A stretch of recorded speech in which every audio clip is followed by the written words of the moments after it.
with speech titled A Life Well Lived. We'll give a big hand to Finola McDermott.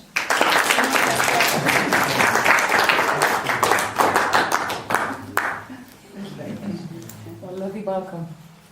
Madam President, ladies and gentlemen, fellow toasties. A life well lived, something I think we all strive for. I certainly am striving for it, and I moved to Westport in 2012 so that I could continue this journey. I grew up in Coventry to Mayo parents. Dad's from Kilsella, and I still have an 83-year-old aunt alive there today, who I'm very proud of.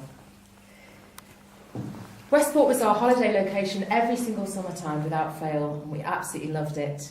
And I've always been a Mayo girl. This has always been home for me. So it was no hardship to move here whatsoever. In order to tell you a little bit about my hopes and dreams and ambitions, I hope you will indulge me and allow me to tell you a story about Dr. Regina Madden. She grew up in Boston and was an author and educator. She became Professor of English at Boston Teachers College in 1948 and continued until 1958. This was a dynamic and passionate lady. She was particularly interested in bringing drama and education into junior high schools, and she was a well-respected speaker on account of this particular challenge that faced her.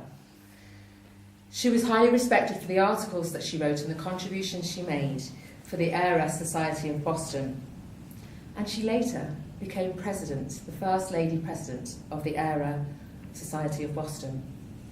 To put that into context, some of the members of that society were John F. Kennedy, Seamus Heaney, the Chieftains, John Hume, and Maureen O'Hara, amongst, I'm sure, many highly esteemed others. Just after she died, a lecture that Dr. Regina Madden had written and had presented many times was published. It was called A Tapestry of Irish Memories. And she worked very, very hard to help Irish people in America be recognised for their skills and the arts. She wanted people to be recognised for the contributions they made to civilization by their Irishness and by their Irish ancestry. She championed those people. There are halls named after Dr. Regina Madden today in Boston. And what I think is particularly amazing is that the fund from her estate still goes towards scholarships to this day for excellence in education. Dr. Regina Madden would be my father's first cousin, and she would have called Mulla in Kilsella her home. So I guess I better talk a little bit about myself, the easiest part. I've been a voice coach since roughly 2000, although I went on a journey as a business person and took a business degree earlier on in life.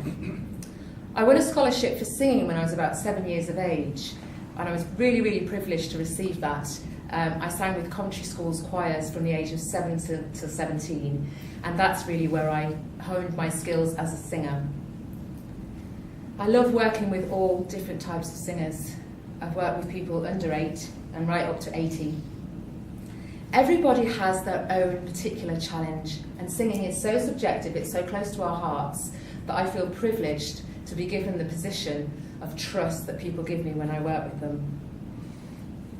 I think some of my biggest achievements have been those people that have got to the Brits Academy, which is a prestigious establishment in London, and lays claim to people such as Jamie Cullen, Amy Winehouse. I've so far had 4 teenagers that I've been able to help to get there, so I'm really proud of that. In order to be able to move to Westport, I was really looking to get a position with Mayo Music Generation. The role there is about bringing music education into schools. And I find there's real synchronicity there with Regina Madden and what she hoped to do. And that brings me neatly on to what my dream is here in Westport and what I would really, really like to do. I've set up a youth group called Westport Sound Division. It takes place in the Salubrious Key Centre and on a Friday between 5 p.m. and 7 p.m.